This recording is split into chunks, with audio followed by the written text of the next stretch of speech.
আসসালামু আলাইকুম। আজকে সর্বশেষ সংবাদ জানাবো আমি নুসরাত। প্রথমেই জানিয়ে দেব সংবাদ শিরোনাম। ভণ্ড বাউল আবুল সরকারের দৃষ্টান্তমূলক বিচার হতে হবে বললেন হেফাজতে ইসলাম। জুলাইয়ের হত্যা মামলা থেকে অব্যাহতি পেলেন বাণিজ্য উপদেষ্টা। লম্বা ছুটিতে যাচ্ছে শিক্ষা প্রতিষ্ঠান। রণক্ষেত্র শাহবাগ যান চলাচল বন্ধ। সর্বশেষ জানাবো ইতিহাসের সবচেয়ে বড় ধসের মুখে ফিলিস্তিনের অর্থনীতি। শিরোনাম শুনলেন, এবারে বিস্তারিত। ভণ্ড বাউল আবুল সরকারের দৃষ্টান্তমূলক বিচার হতে হবে বললেন হেফাজতে ইসলাম। ইসলাম ও আল্লাহকে নিয়ে কটূক্তি করার দায়ে ভণ্ড বাউল আবুল সরকারের দৃষ্টান্তমূলক বিচার দাবি করেছেন হেফাজতে ইসলামের কেন্দ্রীয় মহাসচিব আল্লামা সাজেদুর রহমান। মঙ্গলবার 25শে নভেম্বর দুপুরে গণমাধ্যমের সংগঠনের যুগ্ম মহাসচিব মাওলানা আজিজুল হক ইসলামবাদী প্রেরিত এক বিবৃতিতে এ দাবি করেন। বিবৃতিতে তিনি বলেন, ভণ্ড বাউল আবুল সরকার প্রকাশ্যে আল্লাহকে নিয়ে কুরুচিপূর্ণ মন্তব্য ও মিথ্যাচার করে স্থানীয় সচেতন মুসলমানদের প্রতিবাদের মুখে গ্রেফতার হয়েছেন, যা আমাদের দৃষ্টিগোচর হচ্ছে। তাকে কেন্দ্র করে কোনো ধরনের সাংঘর্ষিক পরিস্থিতি কাম্য নয়। ধর্ম অবমাননার ক্ষেত্রে কোনো ছাড় দেয়া হবে না জানিয়ে তিনি আরও বলেন, এ ঘটনায় প্রশাসনের কেউ স্থানীয় প্রতিবাদী আলেম সমাজ ও ধর্মপ্রাণ জনতাকে হয়রানি করলে তার পরিণতি ভালো হবে না বলে আমরা কঠোরভাবে সরকারকে হুঁশিয়ারি দিচ্ছি। মুসলমানদের ধর্মীয় অনুভূতিতে আঘাতের দায়ে আমরা উস্কানিদাতা আবুল সরকারের দৃষ্টান্তমূলক বিচার দাবি করছি, যাতে ভবিষ্যতে আর কেউ এভাবে ধর্মীয় উত্তেজনা সৃষ্টিকারী বক্তব্য দেয়া থেকে বিরত থাকে। সোশ্যাল মিডিয়ায় এক ভিডিওতে সচেতন বাউল শিল্পীরাও আবুল সরকারের ইসলাম বিরোধী কথাবার্তার সমালোচনা করে ক্ষোভ প্রকাশ করেছেন বলে দাবি করে আল্লামা সাজেদুর রহমান বলেন, আবুল সরকারের ইসলাম অবমাননার বিষয়টি আড়াল করার সুযোগ নেই। আমাদের প্রশ্ন, ভণ্ড বাউল আবুল সরকারের পক্ষে দাঁড়ানো সেকুলার প্রগতিশীলরা কি সমাজে ধর্ম অবমাননা করার অধিকার চান? জুলাইয়ের হত্যা মামলা থেকে অব্যাহতি পেলেন বাণিজ্য উপদেষ্টা। জুলাই গণ অভ্যুত্থানকালে ভার্গো গার্মেন্টস কোম্পানির এক্সিকিউটিভ মেকানিক্যাল ইঞ্জিনিয়ার মোহাম্মদ সোহান শাহ হত্যা মামলা থেকে অব্যাহতি পেয়েছেন বাণিজ্য উপদেষ্টা শেখ বশিরউদ্দিন। তাকে অব্যাহতির সুপারিশ করে অন্তর্বর্তী প্রতিবেদন গ্রহণ করে মঙ্গলবার ঢাকার মেট্রোপলিটন ম্যাজিস্ট্রেট মোহাম্মদ জামশেদ আলম এ আদেশ দেন। ডিএমপির প্রসিকিউশন বিভাগের উপপুলিশ কমিশনার মিয়া মোহাম্মদ আশিস বিন হাসান বিষয়টি নিশ্চিত করেছেন। গত 24শে নভেম্বর মামলার তদন্তকারী কর্মকর্তা ও র্যাব 3-এর উপপরিদর্শক মোহাম্মদ মোস্তাফিজুর রহমান ফৌজদারি কার্যবিধির 173 ক ধারা অনুযায়ী অন্তর্বর্তী প্রতিবেদন দেন। প্রতিবেদনে বলা হয়, এ মামলার ঘটনার সঙ্গে শেখ বশিরউদ্দিনের কোনো সংশ্লিষ্টতা পাওয়া যায়নি। তাকে মামলার দায় থেকে অব্যাহতি প্রার্থনা করছি। মামলার নথি থেকে জানা যায়, জুলাই গণ অভ্যুত্থানকালে 2024 সালের 19শে জুলাই রামপুরার সিএনজি স্টেশনের সামনে গুলিতে আহত হন মোহাম্মদ সোহান শাহ। এরপর ওই বছরের 28 আগস্ট চিকিৎসাধীন অবস্থায় মারা যান সোহান। লম্বা ছুটিতে যাচ্ছে শিক্ষা প্রতিষ্ঠান। ডিসেম্বরে লম্বা ছুটিতে যাচ্ছে দেশের সব শিক্ষা প্রতিষ্ঠান। আর খুলবে আগামী বছরের শুরুতে। বছরের শুরুতে নতুন বই হাতে নিয়ে আবারও শুরু হবে পাঠদান। শীতকালীন অবকাশ, বিজয় দিবস ও যীশু খ্রিস্টের জন্মদিন উপলক্ষে ডিসেম্বরে লম্বা ছুটি পাবেন শিক্ষক শিক্ষার্থীরা। প্রাথমিক বিদ্যালয় প্রধানের হাতে থাকা 3 দিনের ছুটি সহ 2025 সালে প্রাথমিক বিদ্যালয়ের ছুটি ছিল 78 দিন। ডিসেম্বরের লম্বা ছুটির মাধ্যমে যা শেষ হতে চলেছে। শীতকালীন অবকাশ, বিজয় দিবস ও যীশু খ্রিস্টের জন্মদিন উপলক্ষে প্রাথমিক বিদ্যালয়ের ছুটি শুরু 11 ডিসেম্বর থেকে শুরু হবে, যা শেষ হবে 25শে ডিসেম্বর। এর মধ্যে 16 ডিসেম্বর বিজয় দিবস পালন করার নির্দেশনা আছে শিক্ষক শিক্ষার্থীদের।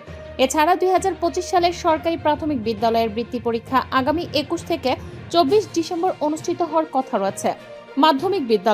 মাধ্যমিকের ছুটির তালিকা অনুযায়ী 14 ডিসেম্বর থেকে শুরু হচ্ছে 2025 সালের শেষ ছুটি।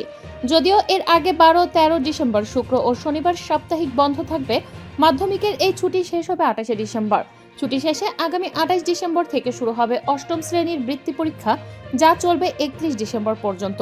এছাড়া 16 ডিসেম্বর বিজয় দিবস পালন উপলক্ষে শিক্ষক শিক্ষার্থীদের শিক্ষা প্রতিষ্ঠানে আসার নির্দেশনা রয়েছে। সরকারি বেসরকারি কলেজ। দেশের সরকারি বেসরকারি কলেজের ছুটি শুরু হবে 14 ডিসেম্বর। আগের 2 দিন সাপ্তাহিক ছুটি, তাদের ছুটি শেষ হবে 28শে ডিসেম্বর। কলেজের শিক্ষক শিক্ষার্থীরাও মহান বিজয় দিবস পালনে প্রতিষ্ঠানে আসবেন। মাদ্রাসা ও কারিগরি শিক্ষার ছুটির তালিকা অনুযায়ী তাদের দেশের সরকারি বেসরকারি স্বতন্ত্র ইবতেদায়ী দাখিল আলিম ফাজিল ও কামিল মাদ্রাসা 14 ডিসেম্বর থেকে ছুটি। এর আগের 2 দিন 12 ও 13 ডিসেম্বর সাপ্তাহিক ছুটি পাবেন তারা। মাদ্রাসা খুলবে 28 ডিসেম্বর।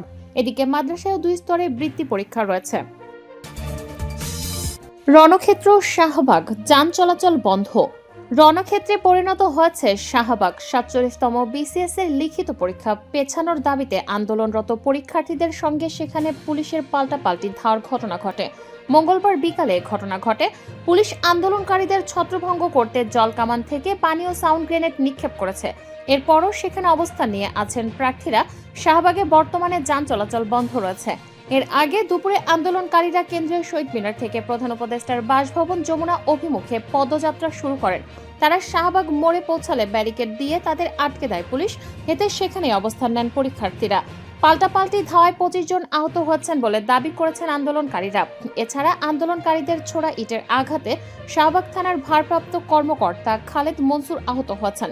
ওসি খালিদ মনসুর বলেন, আন্দোলনকারীরা পুলিশের দিকে ইট পাটকেল ছুড়েছে। ইট পাটকেলের আঘাতে আমিও আহত হয়েছি। তারা এখনো চারুকলার সামনে সড়কে অবস্থান করছেন। জানা যায়, লিখিত পরীক্ষা পেছানোর দাবিতে স্মারকলিপি মিছিল, অবরোধ ও অনশন সহ বিভিন্ন কর্মসূচি করে আসছেন 47তম বিসিএস এর একদল লিখিত পরীক্ষার্থী। তারা রাজশাহী, খুলনা ও ময়মনসিংহের রেলপথে অবরোধ করেন। এছাড়া অবরোধ করা হয় ঢাকা আরিজাব মহাসড়কও। তারিখ না পেছালে পরীক্ষা বর্জনের হুঁশিয়ারি দিয়েছেন তারা। পরীক্ষার্থীরা বলেন, আগের বিসিএস গুলোতে অংশগ্রহণকারীরা লিখিত পরীক্ষার জন্য 6 মাস থেকে 1 বছর সময় পেয়েছেন, কিন্তু এবার সময় দেওয়া হচ্ছে কম। এই সিদ্ধান্ত অযৌক্তিক। 47তম বিসিএস এর পরীক্ষার তারিখ পেছাতে হবে। প্রস্তুতির জন্য যৌক্তিক সময় দিতে হবে। ইতিহাসের সবচেয়ে বড় ধসের মুখে ফিলিস্তিনের অর্থনীতি। দখলদার ইসরায়েলের ধারাবাহিক হামলার জেরে পর্যদস্ত হয়ে পড়েছে ফিলিস্তিনিদের জনজীবন। 2 বছর ধরে চলা গাজা যুদ্ধেও পশ্চিম তীরে ইহুদিদের জোর জবরদস্তিতে অর্থনীতির চরম সংকটে পড়েছে ফিলিস্তিন। জাতিসংঘ বলছে এটি দেশটির বহু দশকের অর্জন করা উন্নয়নকে মুছে দিয়েছে। জাতিসংঘের বাণিজ্য ও উন্নয়ন সংস্থা জানিয়েছে, 2024 সালে পশ্চিম তীর ও গাজার অর্থনীতি 2022 সালের তুলনায় 30% কমে গেছে। এটি 1972 সালে তথ্য সংগ্রহ শুরু হওয়ার পর থেকে সবচেয়ে বড় পতন। এটি 2000 সালের দ্বিতীয় ইন্তিফাদার মন্দার থেকেও বড়। বর্তমান অবস্থা থেকে ফিরতে ফিলিস্তিনের কয়েক দশক সময় লেগে যেতে পারে।